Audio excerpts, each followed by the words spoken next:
Like, for sure. Take your Outback dinner orders. I don't want it. Take everything and shove it right up your...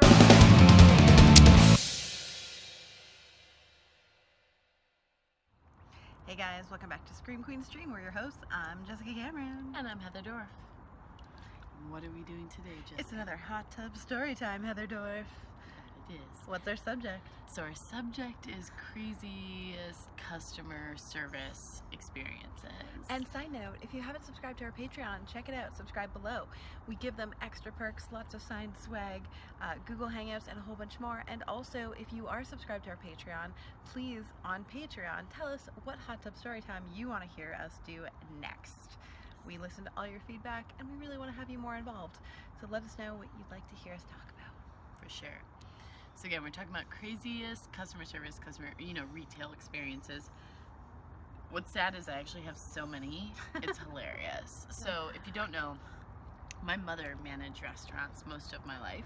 So for like every summer, 4th grade and beyond, I was also like hosting there and making a little side cash under the table, whatever, little things.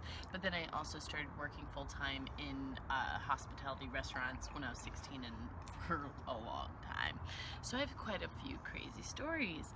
But one of the craziest, I think it is the craziest, but one of the craziest happened in Georgia. Of course. Of course. So there were these regulars that came in. It was a dad and his daughter and her little infant son, okay? Think like Honey Boo Boo. Okay? Think Honey Boo Boo dad and think like his daughter and their cute son that probably should have been taken away by social services because they were horrible people, okay? I don't even know how they have money, but they ate out like once a week. They always came. At the time I worked at Outback Steakhouse in Rome, Georgia. Shout out to all my friends. And I had served them, I think, once before, and they just decided they loved me. They are the worst possible customers ever. Why? They would sit there for hours, taking up one of your 3 or 4 tables at most that you could have, because Outback had like real tight restrictions about how many tables you could have at once. They'd sit there for hours. They would run you like a dog, like a fucking dog, and then they would tip nothing, or they would tip so little that it's like fuck you and everything you believe in, motherfucker. They were the worst possible customers ever. I remember after I served them, I was like, I had a feeling they really liked me, and I was like, oh god, because I can't help being nice even to ignorant people, because I like being nice to everyone, because that's what my fucking parents taught me to do. So I'm real nice to these people, even though they're clearly should be burned at the stake. They're horrible. Anyways, one night I am literally wrapping up my shift. I opened, so I was there since 1 p.m. It's now 10 p.m. I'm wrapping up my shift. I'm cleaning up my section. I am literally about to roll out, clock out, get the fuck out of there. I'm like 15 minutes away from it. These motherfucking hillbilly motherfuckers walk in, and I see them from the corner of my eye, and I'm literally ducking between the aisles to hide from them because I just instinctively knew if they saw me, they'd be like, we want her. Okay, I am trying to hide from them. They get sat. A server starts bringing them drinks. They see my motherfucking head over a partition, and they demand that I serve them. Demand. And of course the server that had them didn't fucking care. They're like, sure, let Heather take them, because I don't want to get no tip for 2.5 hours of service. Okay, but the thing is, they actually, legitimately, so the server first told them, I'm leaving, I'm checking out, I'm not here for 10 more minutes. They demanded to see my manager. My manager comes in the back of the kitchen. He's like, Heather, I am so sorry. He's like, will you please just take this table so I do not have to listen to them, bitch? And I'm like, free dinner for me and my mom. Do it. He's like, fine. Free dinner, you and your mom, just take these fucking people. I do not want to deal with them. I'm like, cool. So I walk back out. I text my mom, just I'm home late. I'm gonna have some fucking lobster and some chicken, some good shit. And she's like, all right, come to this table. I've made a mistake, guys. I've made a mistake that will regret for the rest of my life. Oh wow, it was that bad? Oh god. Okay, so they're already clearly drunk. The parents, not the children. No, not the little small infant. He couldn't have been more than 3. He was the cutest child I've ever seen, and I'm very biased. There's only a few children I like. He was so well behaved, cutest little boy ever, and these are the worst possible people to ever have around a child. Like, okay, they're both already drunk, and there's the thing, they drove here, and they had this kid with them. The kid's in like a little high chair. He's minding his own motherfucking business, you know, trying to eat his little food scraps that they're giving him. They're already drunk, and they're just rowdy today for whatever reason. The first time I served them, it was bad, but this time, because now they feel like they know me and we're friends, now they're like taking it up a notch. So Dad decides that he thinks I'm super attractive and me and him should start dating. Dad is like 65. He has no teeth. Okay, he looks like he probably did meth the first 20 years, at least between 20 and 40. He's probably still doing it. He's gross. Yeah, he's gross. No offense, George. Daughter is overweight, like clearly so, like obese. She does not take care of herself. She clearly. Here's the thing. This child is so cute. I wonder if they did not steal him from a hospital, because I don't know how they got this child. Like, out of whatever situation's happening, whether it was incest or she like fucked a dude who was passed out drunk somehow and got his semen. I don't know. I don't know how they got this child, but this child is adorable and sweet and kind and quiet and totally well mannered, and these two parents are horrible. So but it's a man and his daughter. It's a man and his daughter, and then her son. Okay. Little boy. And the daughter's like around my age, but looks older. And again, at this point, I think I'm not even 19. I'm 18. So they're running me like a dog, like they always do. Every time I come to the table, I'm having to listen to, like, now super over the top sexual comments. His daughter's like egging on the dad. I watched the mom hit the boy probably 5 or 6 times because, like, maybe he dropped his silverware or he wasn't eating fast enough, whatever. I mean, she would straight up slap him in the face. I was grinding my teeth because I was trying not to knock this woman out and go to jail. Like, I was really trying real hard not to. The man kept grabbing on my arm and pulling me towards the table. I'm going in the back, I'm talking to my managers, I'm like, oh motherfucking God, like, I'm ready to kill these people. And they're like, Heather, just get through it, just get them out here. Just get through it, just get them out here. They always complain, by the way, they always try to get free food, free drinks, whatever. They were this kind of MO. They were everything you expect from, like, the worst possible table of your life. They did all the things, okay? They were racist, they were fucking loud, they were ridiculous, they complained, they tried to get free shit. On top of that, they decided a few times they wanted to have cigarettes, and they would make me watch the baby while they would go outside, leave the baby alone with someone they did not know, while they would go outside and smoke and have their alcohol and shit. So I'm sitting with this little child, and I'm like, kid, if I could take you, I actually told him, I'm like, if I could take you, I would. I don't want to raise a kid young, but I really wish I could just take you away from this. So they come in after one of their smoked bakes, and I'm walking in and bringing them something. At this point, we're literally at 2.5 hours. I was supposed to have checked out 2.5 hours ago. I'm not gonna get a tip. I am getting a free dinner, but really, like, how much is like a $40 free dinner from Outback really worth at this point? Because I'm ready to, like, go to jail to, like, kill these people. Like, just stab them with the fucking steak knife and, like, run with the child. Okay, daughter and dad are walking in. Dad, I'm setting something down. I can't remember what, but Dad grabs my arm.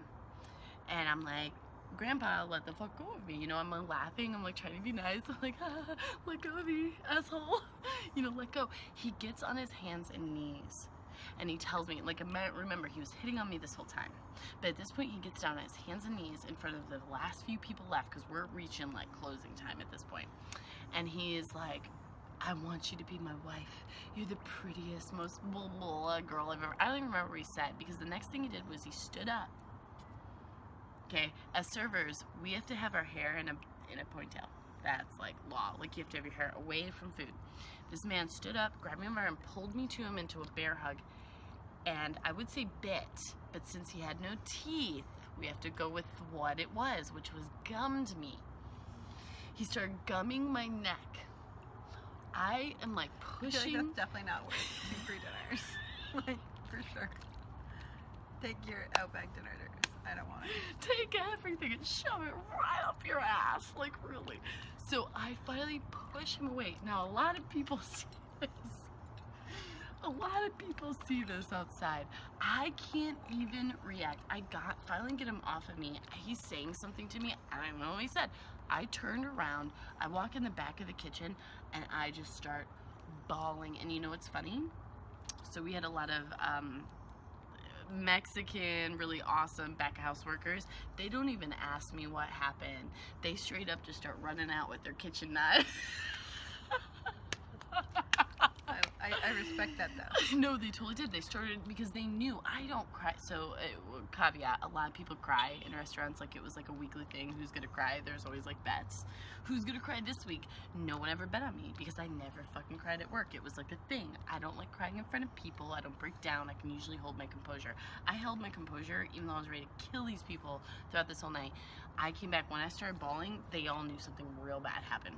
Like, they didn't even know what, but they knew it was bad. They're all cussing in Mexican and like running out. My manager asked me what happens. I literally, even in my crying stupor, was like, he gummed my neck, I might have AIDS.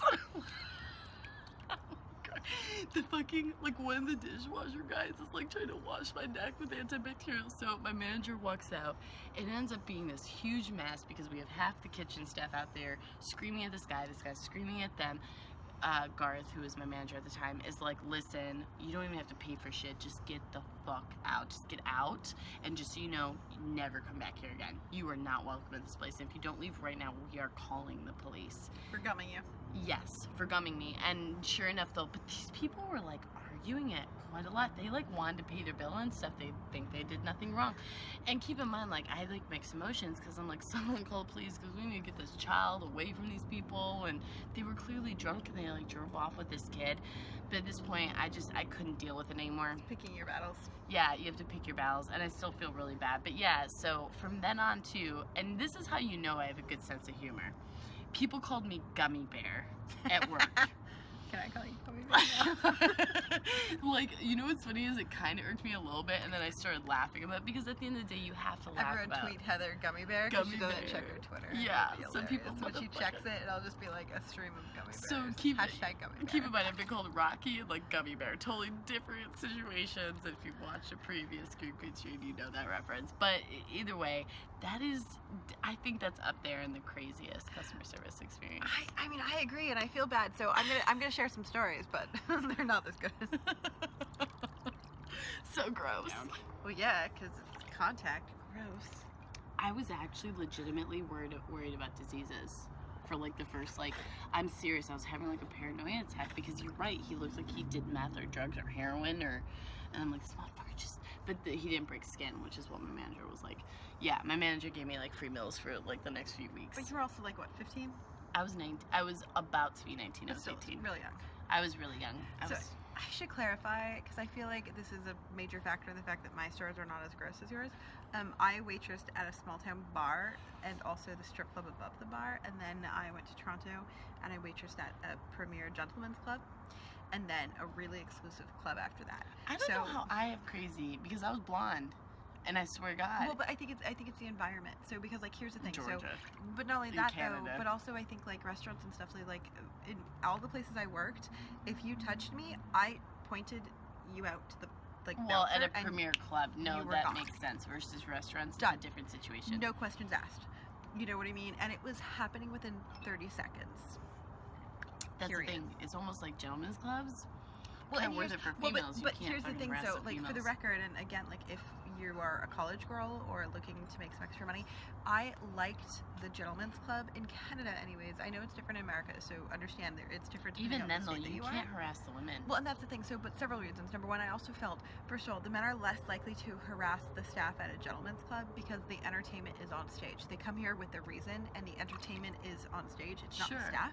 No. So even when I worked downstairs at the bar, sometimes people would come in and think that you were the entertainment. Yeah. But again, the bouncers were really close to me, and I was really friendly with all of them. So they like had my back 110%, and they were Sure. really fantastic. And the owners of the bars and the strip clubs, like all of them were like, "You've got to protect Every our strip girls." club's different in the United States, but some of them are like that. But still, like I think the concept of just like the men understand who the object of attention is and who's like helping them hang Just out. get your drinks and yeah. You know what I your mean? food So or like whatever. I wasn't the object of the entertainment for a lot of it. So I think like my stories are different, right? And ironically, when I look back, I I'm was like, in a family restaurant. and making less money than I did. I know. But like the other thing that I go back to, I'm like, oh wow, It's funny because like all of my worst stories are celebrity encounters, which we'll get to. All of them are celebrity encounters. So, but like there's several. Like there was one day, like when I had just turned 19 and I got promoted to bartend upstairs at the strip club in Owen Sound, Ontario, where I'm from. And there was like this really awkward moment because I didn't tell people at school where I worked, right? Like I was still going to school full time, right? It was just what I did. And then I had been working at the bar downstairs waitressing, and they put me upstairs bartending because the owner was like, you are really responsible, reliable, and you don't drink. And I was like, absolutely. I didn't drink when I worked because I was like, I'm dealing with money. Like, yeah, right. Here's the thing. When I'm here, my objective is to make the most amount of money and to also make you the most amount of money. Drinking counteracts both of those things. I'm not drinking. You also were not allowed to drink, but also wouldn't have even if I were allowed. When I got to the strip club in Toronto, it's a little bit different because we had such fewer tables, so it was more like quality versus quantity. Right. But in Owen Sound, it was definitely quantity. Serve as much as you can to people that are sober who will pay Turn for it. them over. Yeah. Turn them over. So that being said, I'm like working just the bar shift, and I literally, for those of you who don't know, I would go to school full time and then go to work at Smugs 5 nights a week, and it was only open 6. So I was there most nights from either 3 or 8 o'clock till 2 a.m. Right, period, depending upon my school schedule. So one day, to my chagrin, keep in mind, up until like 9 or 10, it was real slow. There wasn't a lot of people there. Sure. So it was usually just the bartender, like do bartending and waitressing. The waitress would come on later on in the night. To my shock, around 6 o'clock at night, one night, my math teacher showed up. And it was like really awkward. He also was like married to somebody else who worked at the school. And there was like this awkward moment where he was like, I think you're my student. But then he still ordered a drink and sat down, which made the whole thing more awkward.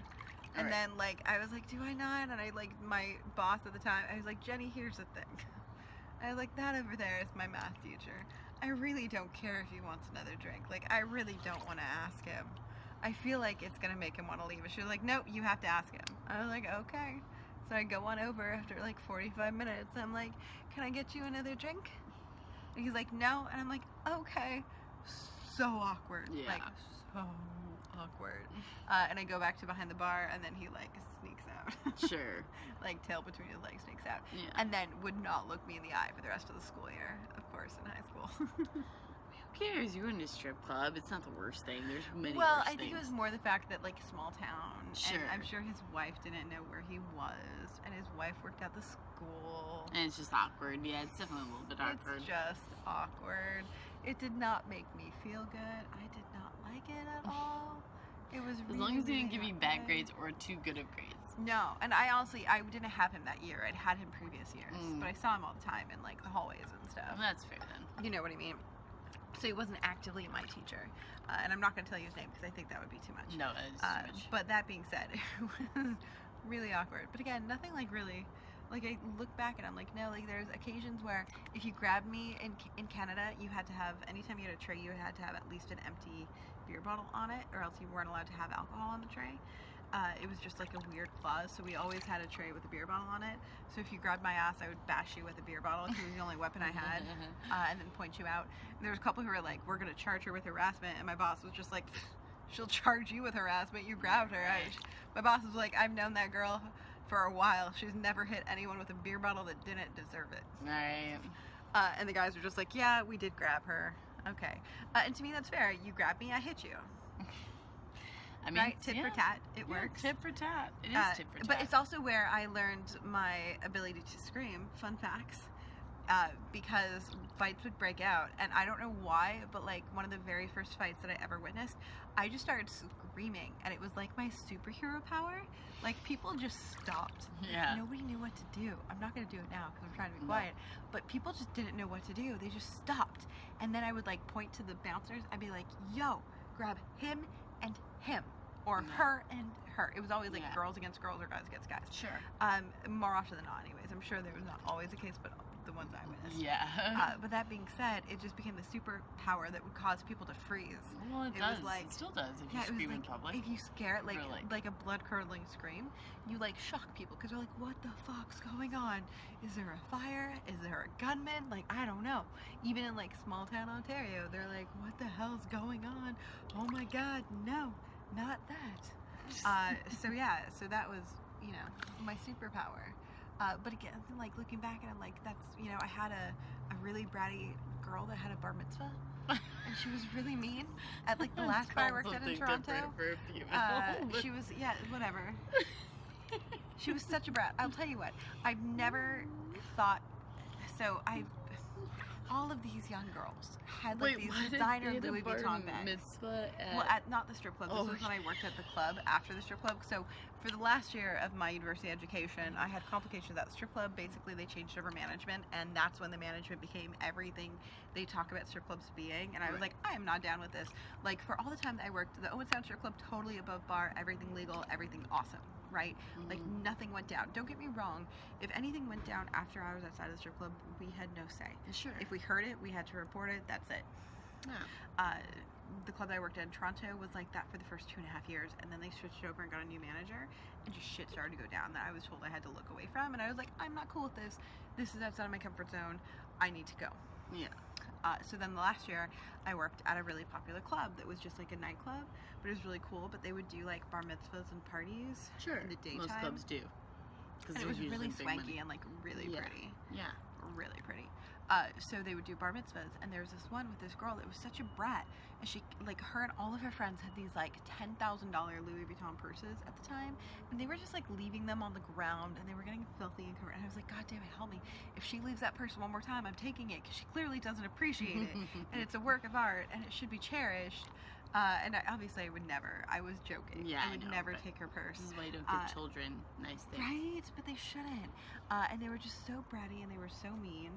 And I remember being like, I don't want to do this anymore. But the side effect of that was, whenever they would do these like fancy bar mitzvahs, they would have the most amazing, delicious food and a crap ton of leftovers that all the staff would get to take home. Sure. So I'd like take home a week's worth of really great food. Yeah. I'd be like, well, I don't want to put up with a bratty 15-year-old, but I like the free food for a week. And also, I love the club. The club was called Schmooze in Toronto, and the bar owners, and the managers were so awesome. Right. So highly recommend. So yeah, those are some. I'm sure like maybe some other customer experiences will pop up. I have literally had a Muslim person scream. I don't even know why. I was given a normal service. Like, I'm telling you, I'm not confrontational. I like to treat everyone the same, even these redneck assholes. Like, that I knew weren't going to tip me well. I still gave them excellent service. This guy said that I picked up a plate and threw food at him, even though he had no food on him. He started screaming in front of like the whole restaurant that I threw food at him and that I was a Islamic like fucking racist or something. It was my it's manager. Not funny. I'm laughing because you're clearly not. No, but like my manager comes out and he's like, just no. I had another person when I worked at Movie Gallery. I had a woman say that I took her movie gallery card, and when she asked me for a certain movie, I just threw her card in her face and told her to fuck off. Am I schizophrenic? Like, there was a point where my manager asked me this. I'm like, so there's two scenarios here. One is that it never happened. The other is that I am severely mentally ill and we need to speak up because I don't remember shit. No, well, I'm lucky. Like you said, like for me, for the most part, anytime somebody would get out of line, like they were gone. Oh, I will say, okay, so there is this one time, this guy was there, and he would make the most inappropriate comments. Like, I forget what they were, because you'll get to this. So, yeah. So I met him, I served him a drink, he makes an inappropriate comment and grabs me in some inappropriate way, and I slap him. Yeah. And he gives me $50. And I explained to him, okay, can't do that again. So then I come back, ask him if he needs another drink. He does. I bring him another drink. The same thing happens. Makes an appropriate comment, grabs me. I slap him. He gives me $50. He must just like being slapped. Right? So then I explained to him, though, I was like, seriously, the grabbing has to stop. Like, this whole exchange is perfectly fine aside from that. Like, there can be no contact. Right. I was like, otherwise, I legit am getting If you just want me to slap you, just let me know. I'll just slap you right? for $50. Well, but that's like literally, he would come in like probably once every other month for the next 3 years, and that was our whole rapport. He would make inappropriate comments. I would slap him. He'd give me $50, and then it would also tip me like really well at the end of the night. I think so. I would make like $400 or $500 a night. Some people have weird. You know what it fetishes. is? No, it wasn't his fetish. was having somebody stand up to him. I think that's what it is. That's It what wasn't the actual art of the slap. Because again, we did talk to him though, and I was like, here's the thing: if you really want somebody to just beat you up, you can get that for a lot cheaper than you're spending money on me. And he was like, no, I like the fact that you have the nerve to stand up to me. He's like, nobody ever does, because he was like a high, powerful businessman. Sure. And sure enough, but like the funny thing was, like, if ever there was like a new waitress or a bouncer who wasn't aware of this, like it became very known in the club, but then it just also got to the point where everyone knew, so it was like not novelty. So like when new people get hired on and they'd see me like hitting somebody, they'd be like, do you need help? I was like, no, that's so and so, this is what we do. I was like, this is gonna go on all night, every hour. He's gonna ask for a drink. I'm gonna bring him a drink. He's gonna make an inappropriate comment. I'm gonna slap him. He's gonna give me $50. I'm gonna go on my way, and then he's gonna tip me really well at the end of the night. And whatever I want to drink, and whatever anybody I want to give drinks to, goes on his tab, and he's not allowed to question it. So he routinely had like ridiculous bills, but he told me, he was like, whatever you want. But this was just what we did. But this went on for years. See, these aren't. That is I know, so it's not bad. Well, it was. I didn't like the grabbing. I'm grabbing not like this is my bubble. You're not allowed in my bubble unless I give you permission. I agree. No, I agree. Right. And again, like once I did tell him that, I was like, no, I get it. You think that we're playing this game? I'm fine with playing this game. You can insult me and I'm gonna hit you, or like say something inappropriate. I'm gonna smack you, but you're still not allowed to touch me. Like that's where the game stops. Yeah. And I get offended. But as soon as I had that conversation and articulated that to him, he was like, oh, okay, I get it. I can play this game. Yeah. I like this game. This game is good. Sure. Yeah. But no, he was great. Like, he was so... It was like nothing. I once had like, I had one guy like that was like a semi-regular, but like nobody really knew his last name. We just knew him by first name. But he like came in semi-regularly enough, like not just to me, but like other girls. He always had high bills and he always paid them. And it was no problem. And he once like walked out drunk without paying the bill. I didn't have a credit card, and the managers, it was right around like a couple months before I would leave, and the managers were like, you're gonna have to pay the bill, and it was like $370 or something, so it was like a lot. Yeah. It was a lot. So I was like, fuck it. So all I had was a first name and like an idea of what he did for a living, and I just started to call the high-end hotels in the area, because I knew that he didn't live in Toronto. I knew that he was visiting, and I knew that he was a businessman of some type, so I was like, where our club is, it's got to be within close proximity for him to find us, right? Because he always comes back.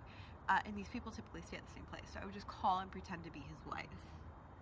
And I was like, hey, is Alan there? He's in the, like, you know, one of the suites or whatever. Right. And they would just, like, eventually, after, like, the third or fourth, it wasn't even a lot. Like, I was shocked at how easy it was. They, like, patched me through. And I was like, listen, you didn't fucking pay your tab. And I'm going to have to pay for it. So then he came in the next day, apologized. He wasn't trying to get out of the bill. He just, again, was like, I'm really drunk. Yeah. I'm leaving. He just wasn't thinking. But it was a good lesson to me, because I was like, you know what? I should. Our policy was always take a credit card with a tab. Yeah, you know the person.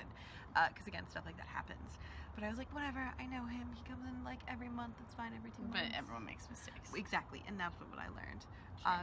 So again, that's, aside from celebrity encounters that we'll fill in here, that's probably some of the worst. And like, there's a lot of stories like where other waitresses were drunk and I had to do their work.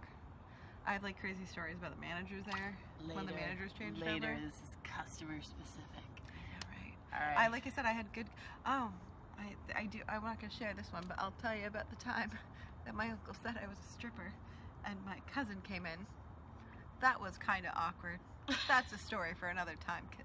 That is. If you like this story, you like our show. Do you have any crazy customer service experiences? I bet you do, because quite a lot of us do. Comment below. Let us know your crazy customer service experience and or retail crazy experience. Otherwise, don't forget to like the button down below and also subscribe, and join us on Patreon where you get free giveaways, Google Hangouts, and a bunch more, and also that helps fund our show. So please, if you do like the show, we are asking you to please give $1, $2, $5 a month, something small, just so that we can keep making it. All right, bye guys. Bye.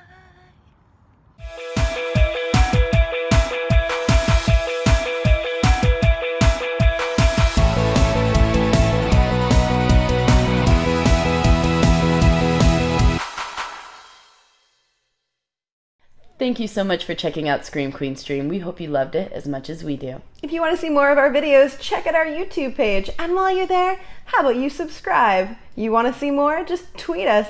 Find us on Facebook. Join in on the fun. And most importantly, if you really want to join us on this crazy ride, check out our Patreon page and become a patron for amazing, awesome perks that we give out monthly. As well as early access to all of our videos. Free giveaways. And a whole lot more fun shit. So check it out. We'll see you there. Stay bloody. You stole my tagline. I did. You're a horrible friend.